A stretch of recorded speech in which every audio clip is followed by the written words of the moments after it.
Good day, viewers, and welcome to today's edition of the Sports Wrap Show. My name is Ashwyn Mberi. The exciting MTC Winter Cup is slated for this weekend in Gobabis. This and more coming up in today's show. But before all that, let's head over to the hit list.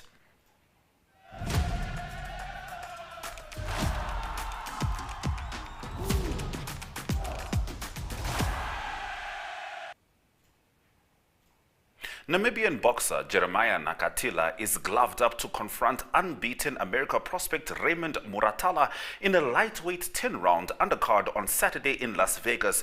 The Namibian has 23 fights, 19 by knockout and 2 losses under his belt, whereas Muratalla has 17 undefeated fights.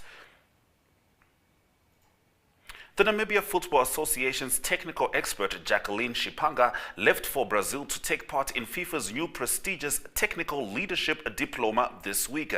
Shipanga joined 25 technical leaders from member associations and confederations from around the globe at the Brazilian Football Federation Training Complex for Block 1 of the 18-month-long course. Namibian athletics coaches feel hard done following their exclusion by Athletics Namibia from an athletics training camp to be contacted exclusively by South African coaches. In collaboration with World Athletics through its Grant for Growth project, Athletics Namibia will be presenting its Developing Namibian Diamonds training camp from 22 to 26 May. Now, last weekend's Holland Gravel and Dirt MTB Marathon was fantastic. Here are some highlights from the event.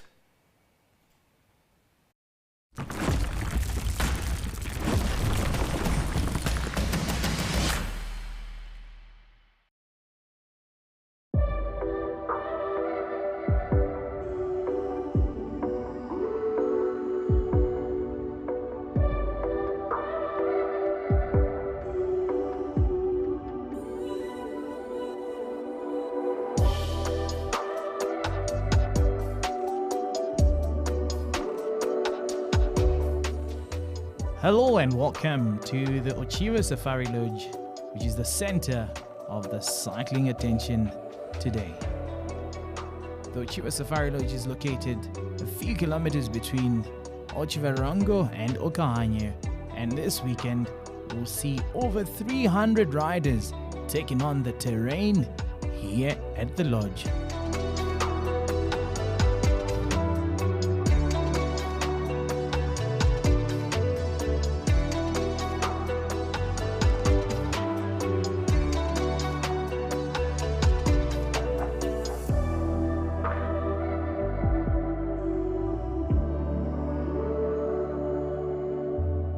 The 300 riders will take part in the Gravel and Dirt MTB Series 2023, and this is the Oneuptwo Eagle Ride. We have a mixed bag of riders. We have the elite cyclists and obviously your hobby riders, and we also have some very serious athletes and a couple of youngsters that are taking this terrain for the first time. Just stay close by, that you can just say to me, mention this or that. So you guys are following red arrows. Guys, listen up. And it's the same track as last year, which means we are riding in reverse. So you do not go straight over the dam wall. You turn right at the big tree at the bottom.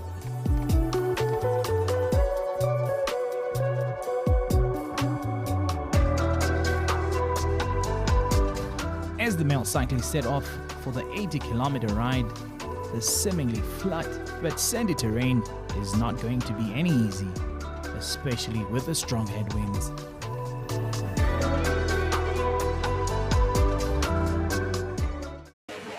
As the female cyclists set off, there is lots of familiar faces in this pack. Henri Kriegel, Monique Duplessis, Jean-Marie Mostert, Anneke Steenkamp and Vinal van Kolk form part of this bunch that will be setting off for the 80-kilometer ride. The terrain at Oneuptwo Safari Lodge offers an ideal playground for mountain biking enthusiasts as well as elite cyclists.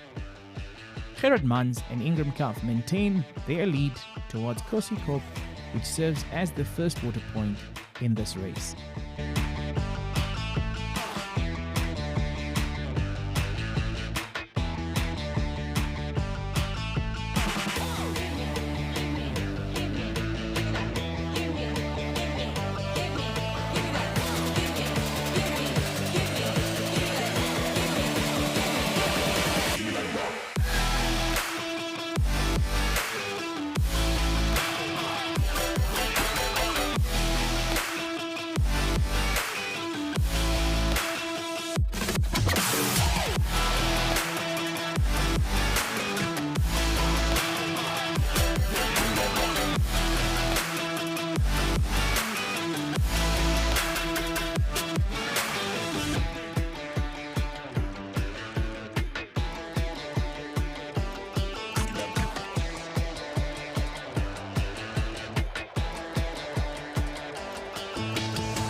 I'm sure there are still events coming up, sponsored by Holland as well. Are you looking forward to that?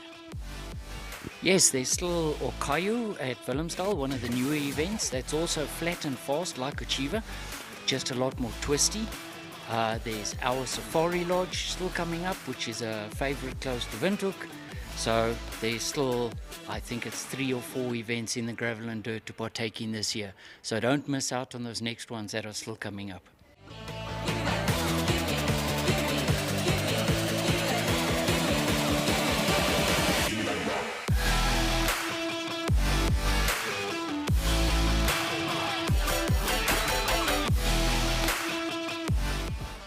The Achiever Eagle Ride offered more than just a race. It brought together a community of passionate riders, created lasting memories, and fostered a deep appreciation for the thrill of off-road cycling and the enchanting wilderness of Achiever.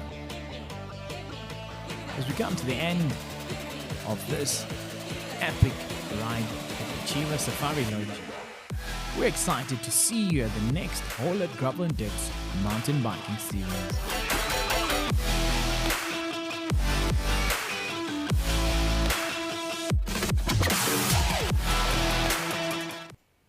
What a wonderful event indeed. After the break, we get into the pipeline with horse racing.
Alright, let's get into the pipeline. Mane Hendricks, the newly appointed president of the Namibia Horse Racing Association, is excited about his new role, as well as this weekend's MTC Winter Cup horsing event.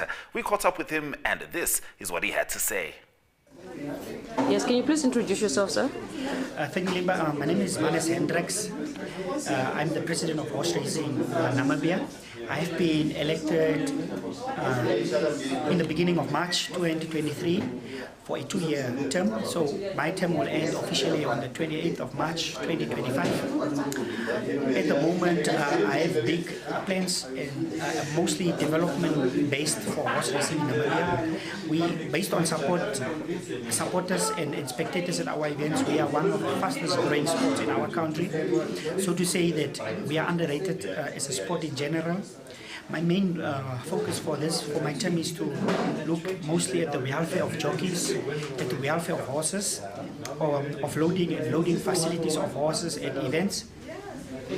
Generally, also, I would like to look at the safety of spectators at our events, in general, to come into the horse racing tracks, where we are trying to avoid incidents where horses run over the spectators. Also, I would like to take the sport to different corners of our country, mostly to the northern parts where it's in the red line and it's a foot and mouth zone. We are trying to work around the clock with the authorities to see how we can take the sport to the northern parts of the country, with the veterinary services and Ministry of Agriculture. Also, I would like to focus on generally medical aid and for the jockeys. And to bring on more sponsors into our sport, and in general to grow the sport to greater heights. Okay, so can you just take us through Saturday's event that is going to take place in Gobabis?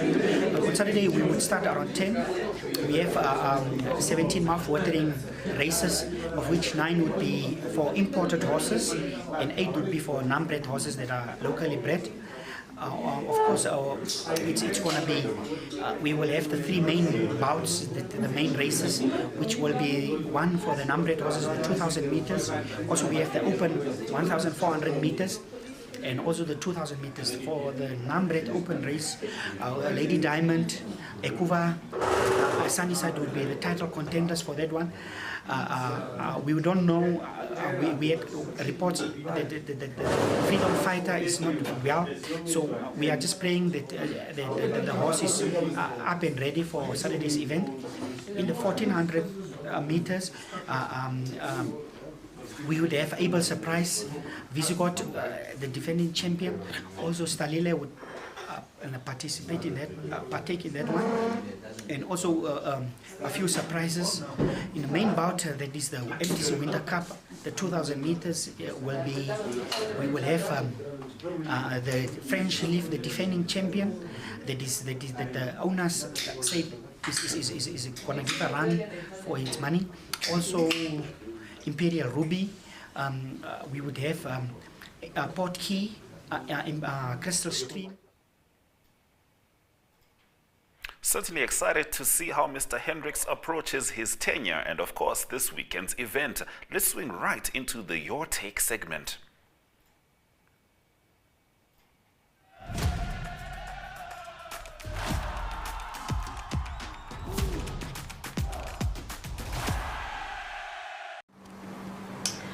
All right, we are joined by Sean Garisep. He's a long-serving supporter of Black Africa, as well as an avid football fan, as well as a podcaster as well. So, of course, today's topic, we're touching on the recent relegation of Black Africa, which has, of course, ebbed a lot of supporters. Welcome, Mr. Garisep. Thanks for having me. Okay, so touching on the Namibia, or rather the Deb Marine Premiership, how do you think the season went after such a long absence due to infighting? How do you see it? How do you think it went so far? Obviously, because of my love and interest, it didn't go well. My team did not do well, but generally, as a football enthusiast and a sports fan, the league started off with a lot of doubt, but a great kickoff. The very first match I remember, it was at Hage Stadium, African Stars, and great opener. Things went, I would say things went up from there. Football started. I mean, not having football it was just not cutting it for everyone. So the fact that football was played, and I always emphasize this: football was played on all levels. It was not just at flagship level, it was also the lower divisions, women's football. So the Premier League started, everything was in order. There was no, to me the success was games were played. The standard, I watched maybe 70% of the games, obviously. Games outside windows, I did not watch many of them, but I watched few games. So the standard was fine. I'm happy with how the league ended. Okay, yeah. So in terms of the grants that were offered or they were on the table, there were many issues in terms of that, with some clubs threatening to not honor their fixtures. How much did your club get? If that is something that you would like to speak about, if you don't want to, that is also fine. And is that grant that was offered enough to run the club successfully? It's also very important to just put it out there that I do not want to seem like I represent the club, but I am obviously a fan. But let's talk about the clubs. What the clubs got is what was offered when the season started. So what was offered is what I want to put it into context. An instance where one of the clubs were complaining about the grant at hand, and the FA, rightfully so, said that it is not their duty for clubs to find extra sponsorship to run their clubs. Even in life, if what you are given, if you cannot work with that, you must find a way to work with that. So looking at the long break that we had as a football nation, football is the favorite pastime of everyone. So looking at the long break that we have, struggles with sponsorship. We got sponsorship, we started, the grant was there, 60 to 65,000 per month. What teams were supposed to do, or what other teams were managing with what they have.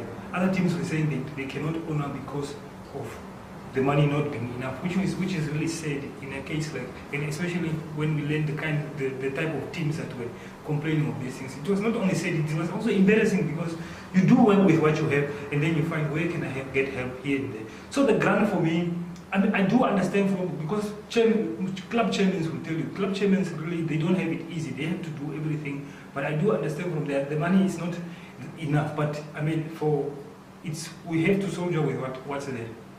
Okay, so coming back now to the big question, the big issue on hand, Black Africa's relegation from top flight football.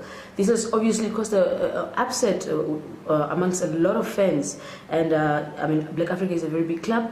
What does this mean for the club and the fans? And what went wrong? I'll start from answering that question from the what went wrong is from the off, the writing was on the wall. It took us 7 games to win the very first to get the very first 3 points. After 7 games, we played against Orlando Pirates, and then we won against Orlando Pirates. Then we won against Orlando Pirates. We thought it was going to be a game changer. It didn't. At that time, we were already 15th on the table. Any club, for any club to work, it is always about leadership. So I felt from the beginning, the leadership was not doing enough. Players were not motivated enough, and things that were just supposed to work were not working. As a club, everything must work. It's like a machine. Fans, everything must be in cohesion for things to work. Those things did not work, and that was down to the leadership that was there. There's no two ways about it. It is the leadership, and that is why we are where we are. Okay. Now, do you think that at the moment, with all the discussions that are going on, do you think that the BA leadership will fight the relegation promotion rules in order to continue staying in top flight football? Now, if maybe you answer and you say yes, what message will this then send to other clubs that have also been relegated or in the future seasons to come? No, but you see, fighting, I had the privilege of sitting with NFA leadership in an interview recently, and it was clarified as to how the stance of the league. It was very clarified. I mean, you cannot, we are football people, all of us grew up with football, we know, when you do something. Truly heartbreaking, and we certainly hope that Black Africa can get back to winning ways because their fans are still behind them. Stay with us as we get into Le Rugby, Joel, after the break.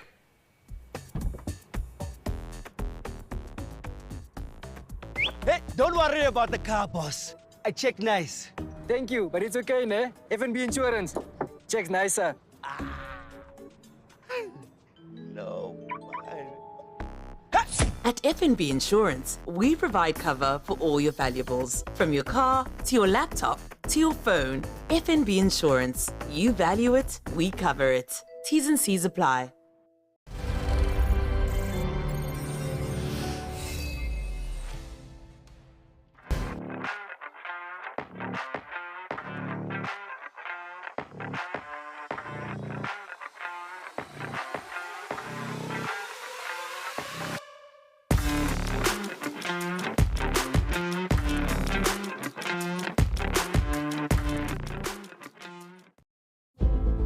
It takes heart and all the soul. A head stuck in the game. It takes every bone in your body, all the blood in your veins. And then more blood, and more sweat, more tears, all your hopes and your dreams. It takes conquering fears. It's late nights and weekends. 6 to 6s, 9 to 5s. It takes sacrifice and suffering every moment of our lives. It takes kick after kick, being kicked when you're down. It takes fighting for hours for inches of ground. It takes every last line out, every last second spent. It takes absolute devotion. It takes 100%.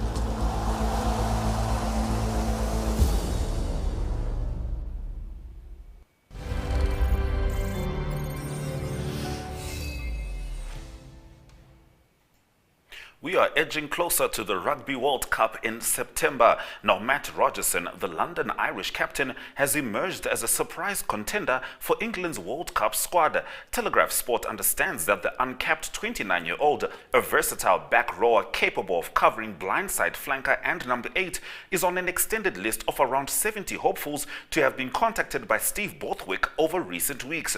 Borthwick's extended list is thought to have included other uncapped players like Theo Dunn, the Saracens hooker, and Tom Pearson, Rogerson's club mate.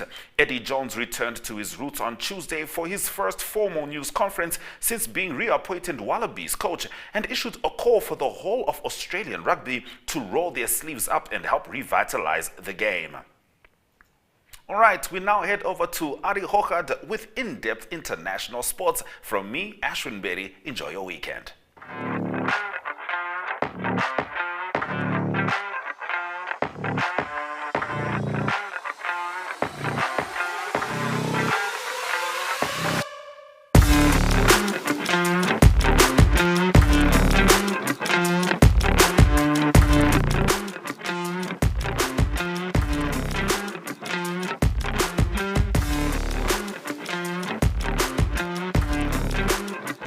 May, choose brand new. Choose drama and deceit. I'm very attracted to you. Oh. Would you be interested in having an affair?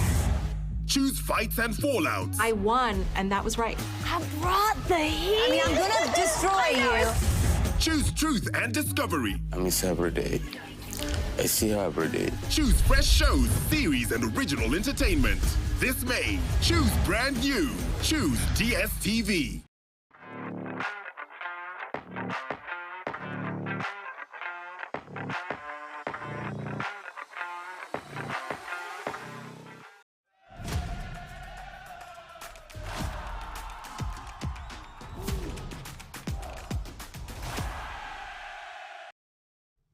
Good day everyone, time for international sports news, and starting off with golf news. Today it is the PGA, that is the second major of the year on the men's calendar that started. The first round done. It's been played at Oak Hill Golf Club, and the score's not too great. Some players did go quite a few shots under par, but most of the players struggled on a difficult golf course.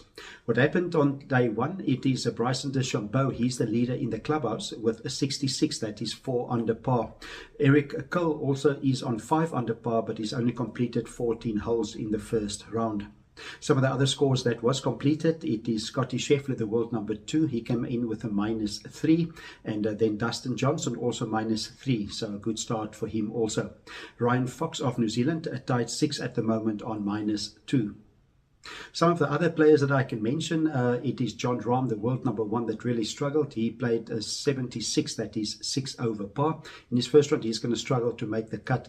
He's the Masters champion of a few weeks ago. And then also Phil Mickelson, 1 over par score for him. Brooks Koepka +2. Then also Justin Thomas, he's the defending champion, +2 for him. And Cameron Smith of Australia, also 2 over par for him. Southern African interest, it is Dean Burmeister and Christian Besaidnout. They did best for the Southern African interest. They're from South Africa, and both of them played 73, that is 3 over par. Moving on to some tennis news, it's the Italian Open that continues. The finals will be played on the weekend, on Sunday, and on the men's side there was lots of rain around, so they only play the semi-finals of the men on Saturday. Quarterfinals in the men's division, Daniel Medvedev, he's the number 3 seed, an easy victory for him in the quarterfinals, beating Yannick Hoffmann of Germany by 6-2 and 6-2. He will now play Stefanos Tsitsipas in the semi-finals on Saturday. It was Tsitsipas that beat Boran Koric of Croatia by 6-3 and 6-4. In the women's draw, it is also semi-finals time, and the highest seed left in the draw is Elena Rybakina. She's the 7th seed, and she will play against Yelena Ostapenko in the semi-final.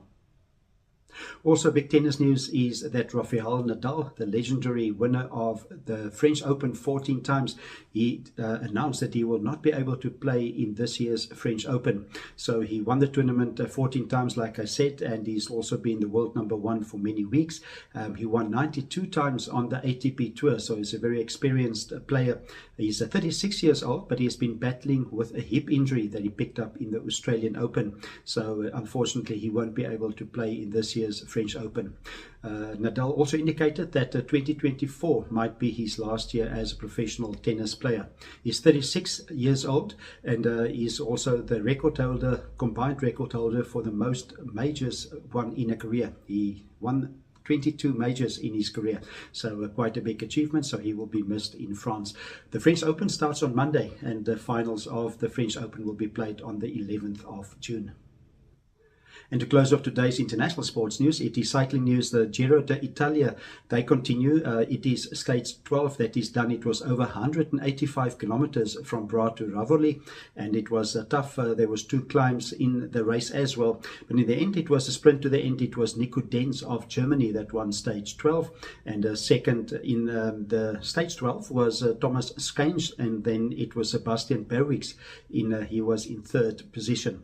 Still, overall, it is Gareth Thomas of Great Britain that leads. He finished safely in the peloton a few minutes back to the winners of stage 12. He leads the tour with a combined time of 49 hours, 2 minutes and 5 seconds. Just 2 seconds behind him is Primoz Roglic, and then 3rd position is João Almeida. He is 22 seconds back. There will be lots of cycling still to come. There's 21 stages. This tour only finishes on the 28th of May, so lots of cycling to be done. And from today onwards, it will be in the Alps, so it will be quite challenging for all the cyclists, and probably it will be Primoz Roglic that will challenge the lead of Gareth Thomas.